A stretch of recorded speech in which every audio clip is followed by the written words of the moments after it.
Hey guys, what's going on? This is Brad from the Army, and today, as you can tell, we are going to be talking about the update pack cards coming out of BT20 and how they may be able to break their decks. Before I get into it, as always, I just want to thank you guys. As you can tell, if the recording shows it, I've been recovering. I had a really bad flu, and man, I'll probably make another video separate about it, about taking care of your guys' health, because man, this was a rough one. But, always do your best. I'm feeling good now. For all those who have been, watching, doing what you can, subscribing, it helps. We're going the Army, and I'm getting back to it finally. I feel finally really good, and my voice hasn't cracked since I had a few recordings I tried to do, but I just couldn't handle it. I wasn't well enough. So we're back. I finally feel ready, and we're going to be talking about the cards from the limited pack, because I think these 6 cards that are coming out of the limited pack are very good, because I really like the fact that Bandai's going out of its way to make sure a lot of the strategies that they have introduced, at least of the current last couple of months, they have been trying their best to not forget them. So a lot of these newer decks have sometimes fallen off the wayside, or they don't receive as much support. So, they end up basically being in the background. But the 6 cards out of the limited pack really are designed to update some of the strategies that have been released as of recently, and really give them either a leg up or a surprising support that maybe they were desperately needing. So starting off, we actually have a trifecta of cards I want to talk about, and these are really cool, as I call these the field spell enablers, as well as field spell conjoiners. I did say enablers, but the main thing is you'll see as the strategy goes how you're supposed to use them together with their corresponding options that we know of that are basically field spells. So if you haven't checked out that video of mine, go ahead and check that out. But pretty much the Nature Spirits, Nightmare Soldiers, and Deep Savers have their own technically field spell options, which you place into the security. And we finally have Digimon that are actually tied to those cards. And what I mean is they actually have support for it. So we're going to start off in descending order, because I do have a reason why I have them the way I do, mostly because of they're not as good, or maybe they're not as generically usable for a lot of strategies. But we'll jump into it, starting off first with Magnadramon. So Magnadramon's an interesting one, because this one is actually a Nature Spirits, which is rather unique, because it's something I didn't actually know. I didn't know that Magnadramon was a part of the Nature Spirits group, but that's cool to know. But starting off, this card is brand new for the Nature Spirits, because it is a yellow-red level 6, so that is always cool. But the more factor here is that this is a red-yellow. You can Digivolve on top of any Nature Spirit with that's a level 5 with in the Nature Spirit trait for a cost of 3.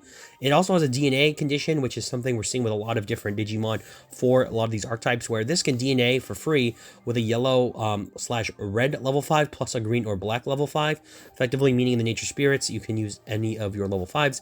And then effectively, when this card would be played, if Nature Spirits is in your face-up security cards, you can reduce the play cost by 4. This thing carries blocker, and then on play and on deletion, one of your opponent's Digimon gets minus 5,000 DP for the turn. Then delete one of their Digimon with 5,000 DP or less. This is also a 4 Great Dragons, as well as a Nature Spirits in trait. So the main thing I want to talk about with this card quickly before I move on to the others is that I think this one is technically the worst of the 3, but the reason why is that I don't really see you wanting to play this in Nature Spirits, because this actual archetype is very good at the moment for the most part with what it has. You can play this as an option. The cool aspect I think of this card is the fact that what the now conjoining ability of a lot of these megas may have now with their specific field spell option is that by having it in the actual face of security cards, as it says in the text, you're able to reduce the play cost by 4. So now you're turning these megas or level 6s into basically around the area of Ace Digimon. So I really think that's a cool inclusion, where you can start making a lot of the designs for certain level 6s to have a reduced play cost possibility, but it has to have a specific archetype card somewhere. And I think that's just really cool to include this, because it does give this card and the cards of these in the limited pack actually give them a chance to possibly be played, because having the ability to slam down a level 6 for 7, right, it's more viable than doing it for 11, right? And I do like that. Having blockers cool. Its effect is all right.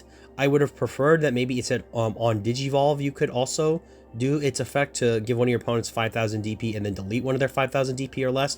The main reason why is this card literally has to be hard played, or it has to be deleted, and I always think that's always a bad way of kind of maybe trading with certain cards, because that means you have to lose the resource to actually get rid of something on your opponent's field.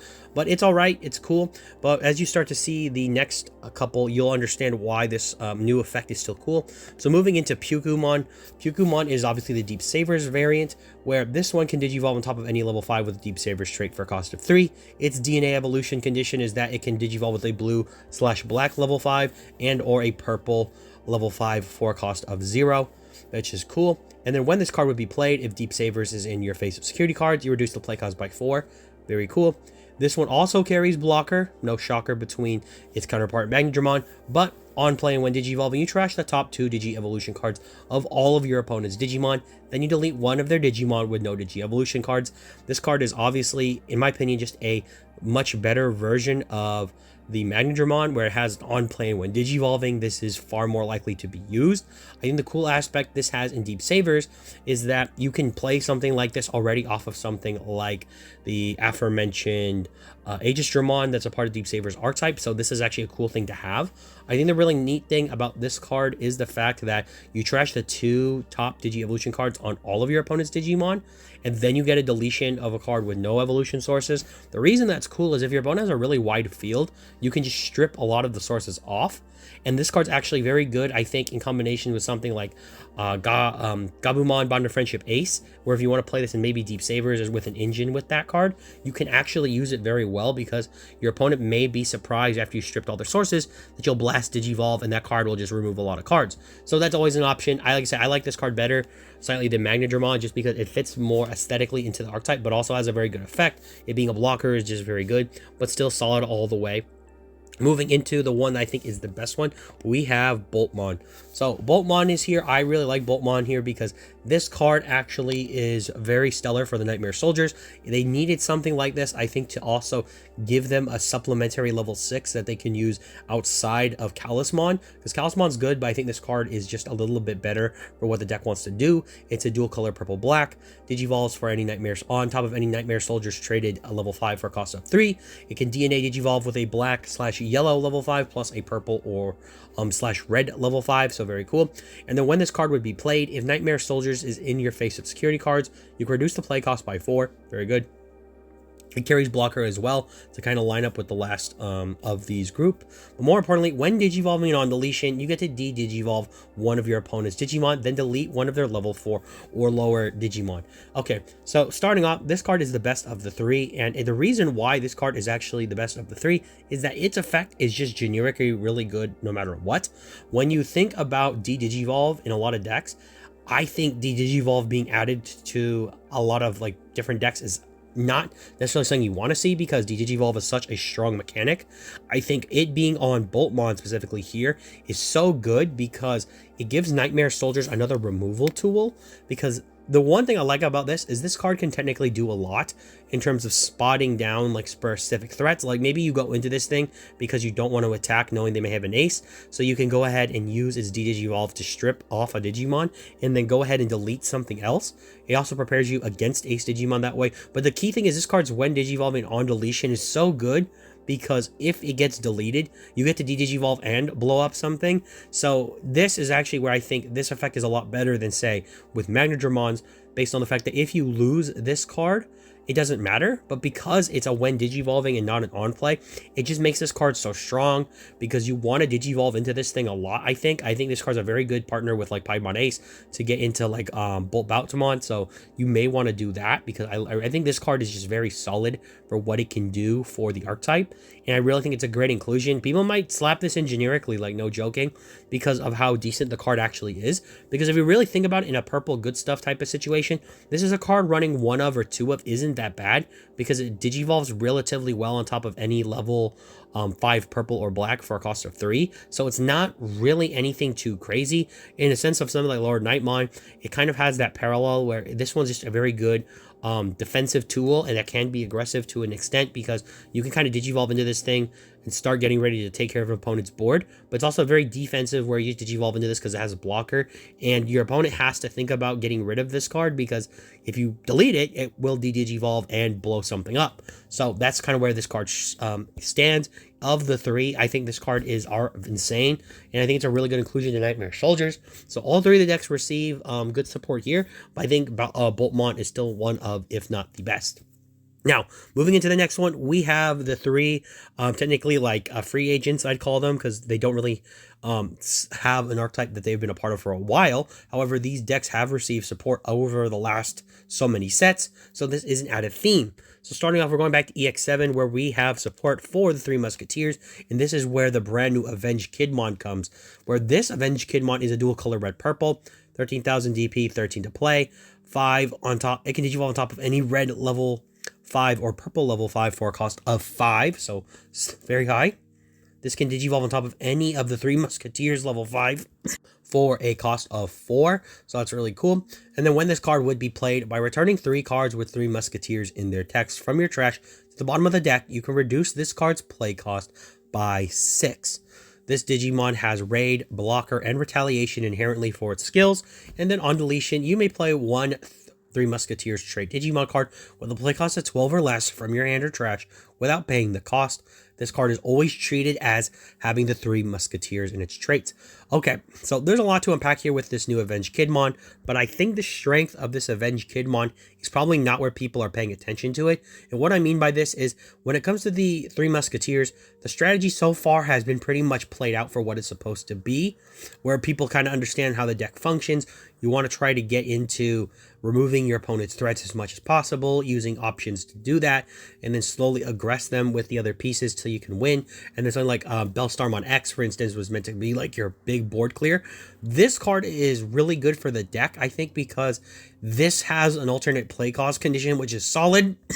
But what you're really trying to do with this card is actually utilize it for it being another boss for the deck, where you want to digivolve this on top of like your Gigadramons and Megadramons, so that when you go ahead and attack with this thing, because it has Raid, you really want to try to clear as many threats as possible and have it be deleted. So if your opponent gets rid of it, you go ahead and play out any of your powerful Three Musketeer Digimon. But the key thing is with this strategy is you really want to focus on using this card to really deal with a lot of threats that the deck can't deal with, because this does have 13,000 DP. I think with cards like Chaos Triangular, you can get it to like 16 or 15k. So it's not impossible for this card to really start causing havoc for your opponent. Also, it has Blocker and Retaliation, so your opponent is like very inclined to try to deal with this thing without attacking it or trying to delete it, because if you delete it, it gives the player a body. The best way to get rid of this thing is to bounce it, because if you bounce it away, your opponent doesn't really gain anything from it. But besides that, this card's very annoying, which is, I think, its strength, because now your opponent has to really like figure out how they want to get rid of this thing, because once it's on the field, the problem is, unless you just are going to win anyways, this card will always be a problem. So something like Mirage Galgamon can deal with this, I think, but otherwise it's not necessarily fun, because you can just hard play this thing. So your opponent really has to figure out how to deal with this thing without like trying to kill it. So that's where this card stands out, and I think Avengekidmon is like a really good inclusion. Now the next card I have here is very strong because it does boost its deck a lot, and it is actually connected to another video I made for the basic breakdown of this deck, because I had one big wish for this archetype, and I don't know if it was just by coincidence, but I did get it, as RustTyranomon returns in its promo form. And this one is exactly what I think the Tyranomon line or deck actually was kind of striving for. Another boss Tyranomon that really can put into work, as this one's a dual color green-black, no shocker. Digivolve on top of any green or black level 5 for a cost of 5, so it's a very steep cost, but it can digivolve on top of any level 5 with Tyranomon in its name for a cost of 4. It carries Collision, Piercing, and Blocker. Two of those things I really wanted, which was Blocker period for the archetype. I'm glad this the one has it just inherently. And then when digivolving, this card can de-digivolve 4 on one of your opponent's Digimon, and then during all turns, once per turn, when any of your opponent's Digimon are deleted in battle, this Digimon may unsuspend. So this card is absolutely almost like a custom card. Because one thing the Tyranomon archetype was desperately needing was a way to block. They needed either a level 6 or something, I think, with Blocker, because although they had redirection in the form of something like the Dynomon, there's technically ways to kind of go around Dynomon, because Dynomon basically takes an attack, so if you could just run it over constantly, its fortitude doesn't matter. So having Blocker inherently is good, but also this is good because now the deck actually has another pivot point to attack the opponent with this new RustTyranomon. I think what makes the RustTyranomon really good is that they offered it collision in its actual text. So this card can use collision, which was something that the archetype didn't have access to, but definitely needs. But I think having collision on this card is extremely good because it already has a naturally very high DP threshold. But thanks to the inheritables of the Tyranomon line, this card's easily going to be usually around like 15, maybe 16,000, unless like it doesn't have a like Agumon underneath it or something, or Tyranomon. And then even then you can give it like different attack from like a Tyranomon from EX8. So you could do a lot with this card, but it just does a lot on its own because having blocker in this archetype I think is just a very good defensive tool because it had a lot of decent aggression tools, but it never had a way to actually like benefit that outside of Dynamon. Now with this card, it gives the deck a chance to pivot around, but also gives the green version of the strategy a bit more credence to maybe play it because this card is just really good. You just want to see it. Also, having Digivolve 4 is insane because this basically means if you don't have setup with like say Taigas or Ryutaro, right? This card still defensively for 5 cost will at least, or for 4 cost, will Digivolve 4 on one of your opponent's Digimon. So this card basically says, let me reset my opponent's field. Also, with Ace Digimon being prevalent and more common, this is a very good effect to maybe even pass the turn with, because if you go ahead and blast one of your opponent's Digimon with Digivolve, right? They go all the way back down to a rookie. They may have wanted to have to not rebuild because now they're going to have to rebuild that Digimon to get that Ace live again. So this is not a dead effect by any means. Digivolve is extremely strong.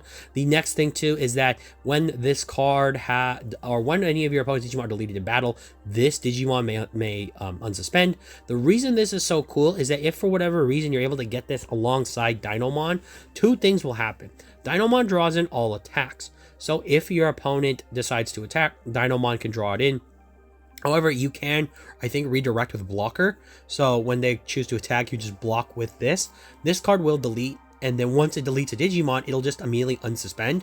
So effectively, this means if you wanted to maybe take an attack, so your Dynamon, which doesn't have sources from, say, using Fortitude, is on field, you can go ahead and redirect it into this by using blocker, and then this card will still be able to unsuspend. So technically speaking, if you maybe want to direct one of your other opponent's attacks into Dynamon, you can still do it, but this card can also keep Dynamon safe, so both of them can work together as like a team.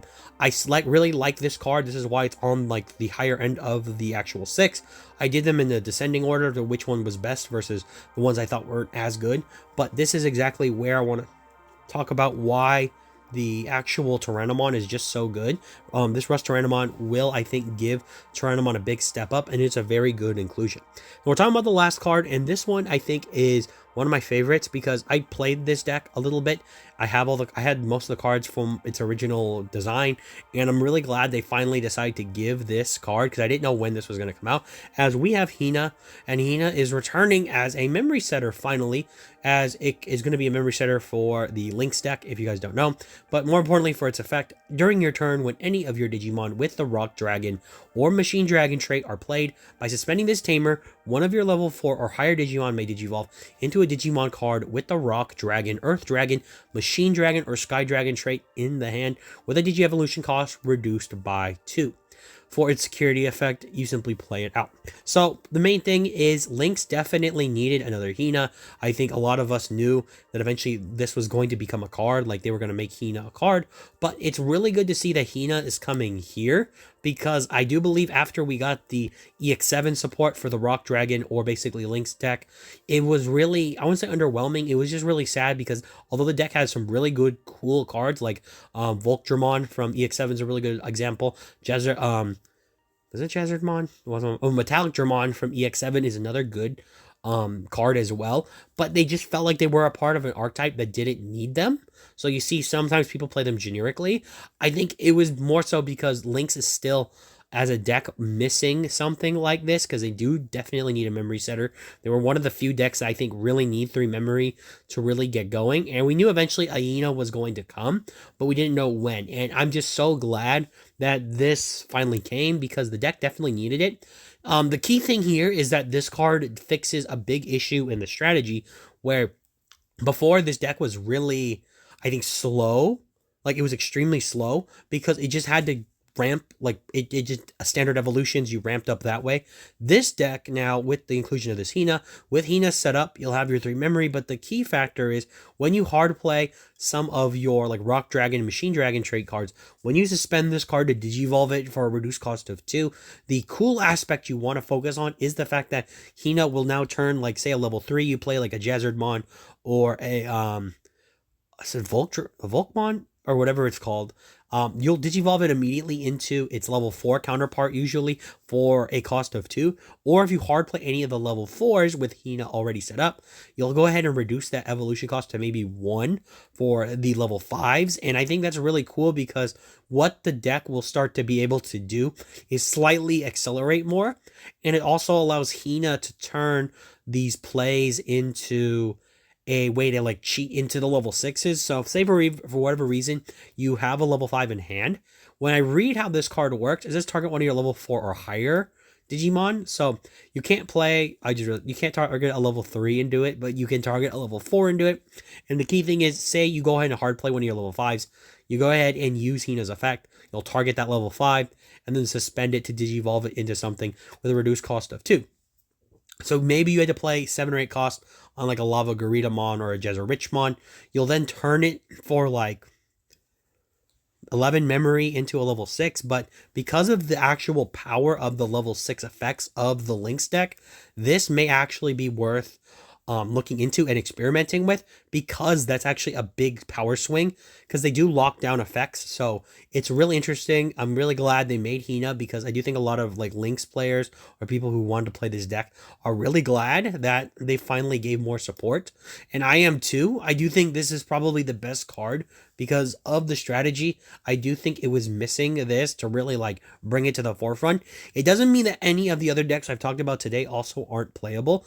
It's just more so the quality of the cards that they receive to boost their strength of their archetypes are kind of dependent on what Bandai wants to do with them. But I think seeing this memory setting Hina is a great way to know that Lynx is probably getting a step closer to really being a much more viable strategy than it's been in the past. And it's just really good to see. Like I said, of the cards in the limited set that we're getting, we'll probably be getting this with our Special Booster 2.5. So do keep prepared unless they choose not to give it to us for some reason. I do think we will be getting this in our Special Booster 2.5. So I really do hope that this will be here really soon, because we'll be at the end of the month for February extremely quickly. The key thing too is just to look into the cards from a lot of these archetypes if you want to play them, because a good amount of them are somewhat affordable to maybe not as much. So if you wanted to play something like the Nightmare Soldiers, like the Deep Savers, like Nature Spirits, for instance, go ahead and check out the videos on my channel. I'll put some in the ending screen to let you guys know what you can look at to kind of help you out if you want to check them out. Additionally, for the different archetypes like the Three Musketeers, Tyranomon, even a Lynx to a degree, because I'm pretty sure I have a video on them. I have the actual like stuff in it, like what's the scoop from the past, so you can check that out as well. The key thing I'm trying to say is these cards are very good. So if you haven't thought about playing these decks, you can check them out on my channel. You can check them out on other channels and enjoy them all the same. But pretty much this has been Brad from the Ed Army signing off, and for all of you out there, to sign on.